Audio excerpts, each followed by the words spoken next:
Hey guys, welcome back to my channel. I first want to start by saying I'm so sorry I have been so absent.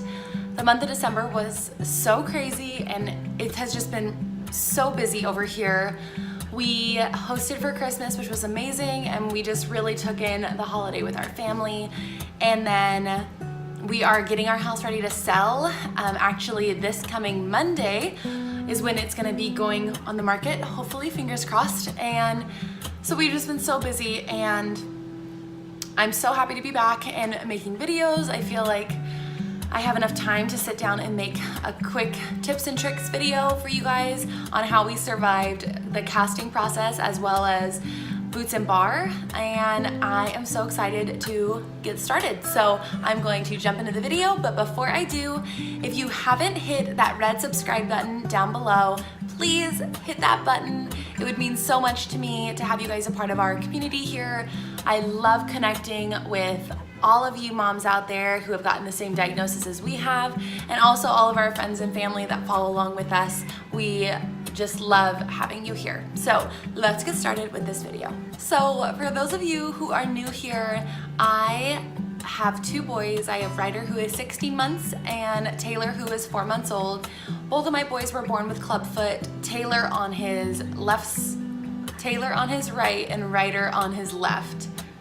And so we've been through this now 2 times, and Taylor is about to graduate out of 23/7 Boots and Bar wear and probably move to nighttime and naps, which would just be so good because he is one wiggly little guy.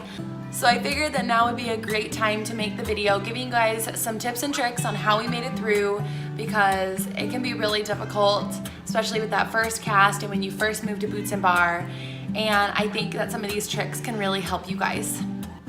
So I'm gonna start with casting and how we got through the casting process, and just really what worked for us and made it an easy transition for Ryder. Because when Ryder got at first cast, he really struggled with it. And he went from being, I mean, he was only a week old, but he went from being pretty calm to like crying nonstop. And when he got the cast, he had pretty much cried so hard the entire time getting the cast that when he got in his car seat, he just passed out and slept until we got home, which was about 5 hours. And then we got home, took him out, and he was so upset. And the only thing that we could find that gave him a little bit of relief is if we took a blanket like this or like a swaddle, anything that you can just like is big enough to fold up, and we would roll it like this and just stick it under the cast so that way it would elevate it a little bit. We found that when we did that, it provided a lot of relief for him, and it just wasn't so heavy. Because you gotta think, they're so little when they get that first cast, at least for us, both of my boys were only a week old, and they get that first cast, they're so little, they're used to being able to move freely and move their legs. They get this huge cast, which practically takes up like all of them, and they're actually kind of heavy, like considering the size comparison between a newborn and then the cast. So by propping it up, we felt like that gave him some relief, and we did that for the first few days. If he was just laying down or anything, we would prop it up. At nighttime, he would be swaddled, and I would just prop up, and I would actually just prop up both of his legs at nighttime because I would just lay this. I didn't want it to be something that made it to where he would roll over. So by doing it over where both of his legs were elevated, it just worked great for him, and it really helped him sleep at night.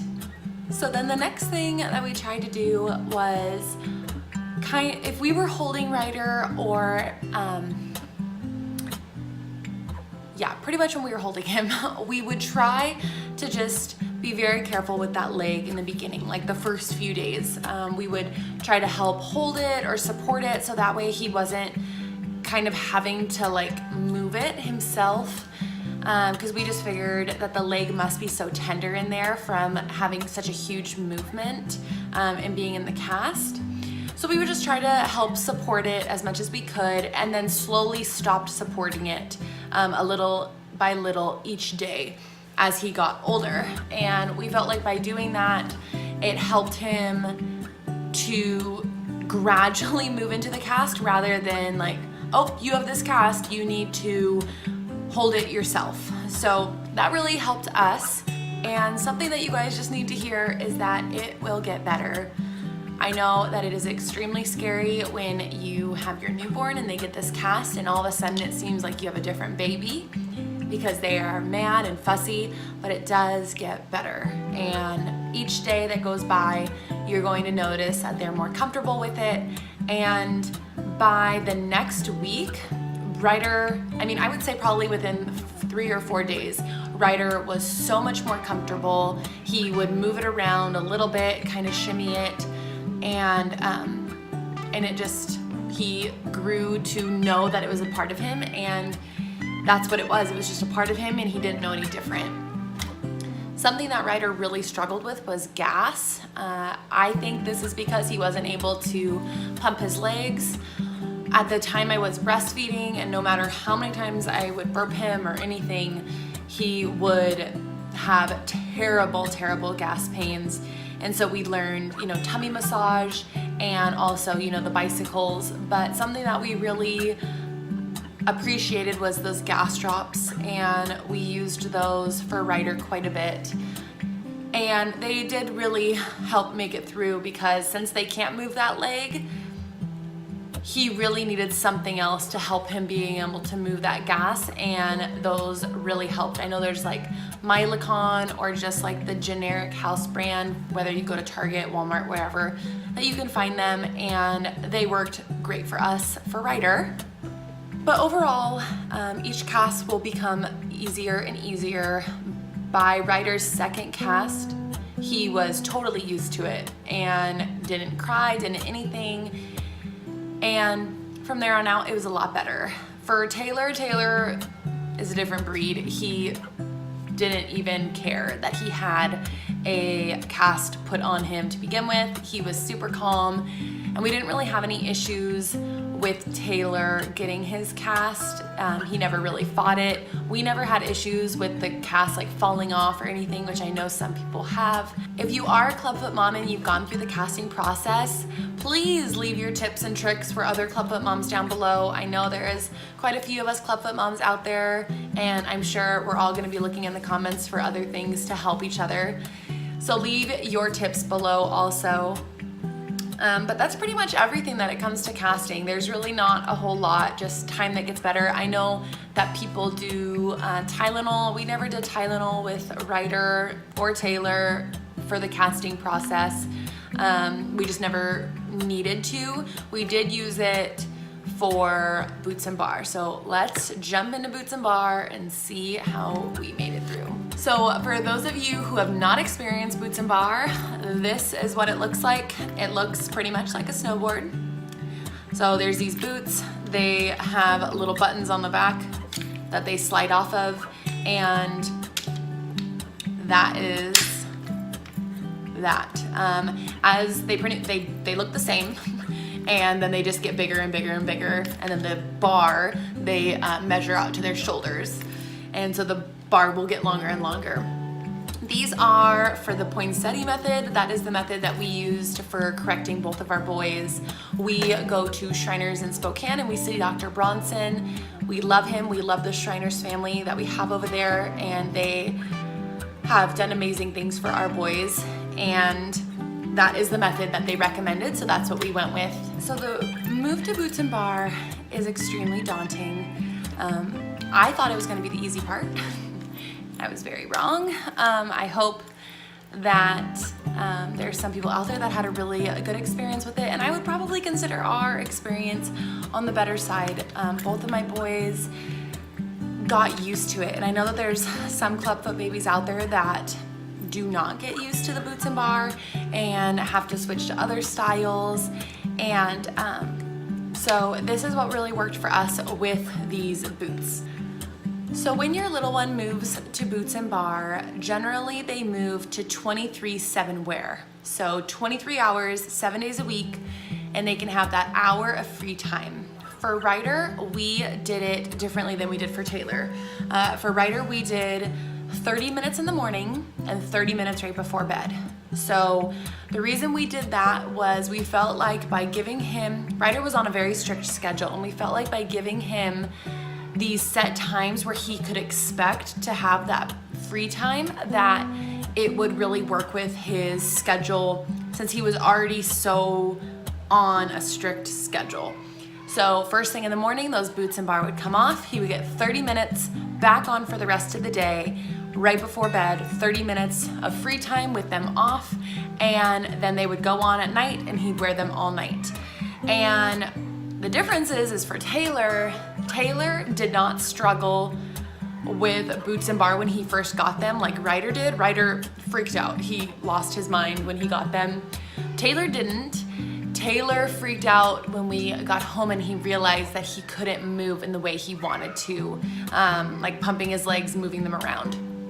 So what we decided to do for Taylor was break up that hour into tiny little segments. So we would give him 10 minutes, another 10 minutes, another 20 minutes, another 10 minutes, another 10 minutes. Like we would just totally break it up and spread it out throughout the day, totally random. Just when he seemed like he was fussy or upset, we would take them off, give him 10 minutes, maybe 20, track it, so that way we were making sure to only give him that hour. Sometimes it would go over a little bit over the hour, and we gave ourselves a lot more grace with Taylor because he was doing really well with the Boots when they were on. He would be fine, but he would start to get fussy, and then we would just give him that time that he needed.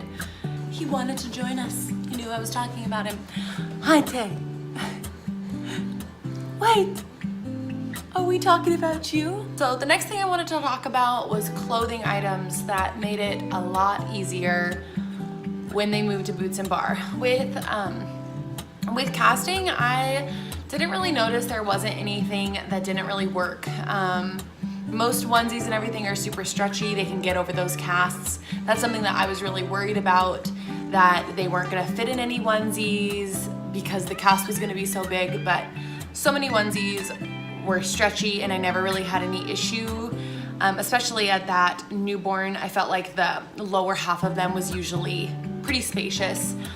There's certain onesies now that don't work for us, so I wanted to share those with you guys so that way you don't make the same mistakes that we made in buying them, and you can invest your money in something that's actually gonna work for your clubfoot babes. So the next thing I wanted to talk about was like the different socks that we use. There's a few different styles that work really well, and there's some that don't. Since your kiddos are going to be wearing their boots, so the boots have this part in the back, and these are really dirty because they were also Ryder's, and now Tay has been using them, so they just have like kind of scuff marks on. But they have this part in the back, which means they're gonna want a taller sock so that it doesn't rub on their leg and cause chafing and things like that. And so there's certain socks that I found that worked really well. You have to find socks that are taller, and these are the ones that have worked for us. I'm gonna try to link them down below so that way you guys can easily find them. Hopefully I'll be able to find them again. But the main styles are these ones from Carter's. They are just the taller on the top. And then also these ones. I know they always have these ones in stock. They don't look like they're very tall, but they do stretch and they work perfect for Ryder. I also do notice that like these say 12 to 24 months, and these don't work for Ryder anymore, and Ryder is only 16 months. He needs to be in the 2 to 4 year, so that way they are taller. But these did work up until like a month or two ago. And then before that, he was in these for a while. Sorry if you guys hear noises, because Tay is like right here. So those worked, and then also I've noticed that the Baby Gap socks, these guys work really well. They're super tall. These go pretty much all the way up to the knee, and these are 0 to 6 month and Baby Gap. So I'll try to find these below. I'll try to find those and link them below for you guys so you can find them easier. But those socks worked really, really well, and I knew that they weren't gonna get any chafing because they were nice and tall and they were cotton, so nice and breathable also. So the next things I wanted to talk about were outfits. Outfits that work and outfits that don't. Pretty much like I said for casting, most of it is okay.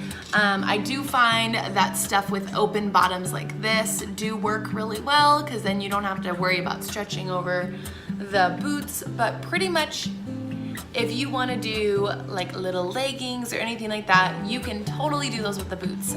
Sometimes I would just pull them up and have the boots where they like sat above the boots, or sometimes I would stretch them down and cover the boots. And then the same goes for jammies. Just these are kind of crazy. Just this kind of style is great, that unbuttons completely and then you can button around it. That way you don't even have to think about pulling the boots through. Those are great, just open. And then the next thing is, just because you have a clubfoot baby doesn't mean that you can't use normal onesies. I was so concerned about that when I first found out, but you can. And what I would do is just cut slits. These have been washed many of times, so it's kind of crazy looking now. But I would just cut slits in the very back. Now, this was like one of my first ones I did. But now I cut more up here, and I think it works a lot better than so low. But I just cut it in the back. That way you can slide this piece in after you've put the boots on. Works like a charm. Then you can put them in normal jammies. You can put them in all those cute onesies that you have for them, and you are good to go. The only downside with that is they have holes in all their onesies, but it works. So if you have stuff that's been given to you for a baby shower or anything like that, and you've been worried, don't worry, you can still use them. You just gotta make a little cut and you will be good to go. Give this video a thumbs up if you guys wanna see me just show you how I cut them, and maybe do more in-depth stuff on clothing and items that worked really well. But something I did wanna talk to you guys about was the onesies that didn't work, which were the Carter's flannel onesies that I think they're called like blanket onesies or something. They're like a flannel material like this, and they have like no stretch to them. And so with that, you cannot get them over the boots and bar whatsoever as they get older. I noticed it at Ryder's 12th month.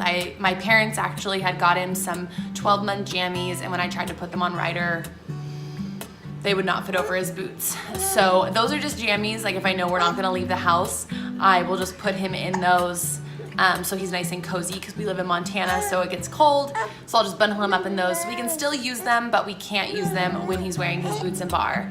So I think that is what I'm gonna give you guys right now. There's a lot more, but this video is becoming very long and I don't wanna go on and on. So I'll probably have to do like a sequel to this. Leave a comment below if you guys wanna see that, and I'd be so happy to do it. I hope that this video helped you guys and eased some nerves if you guys are nervous about the transition.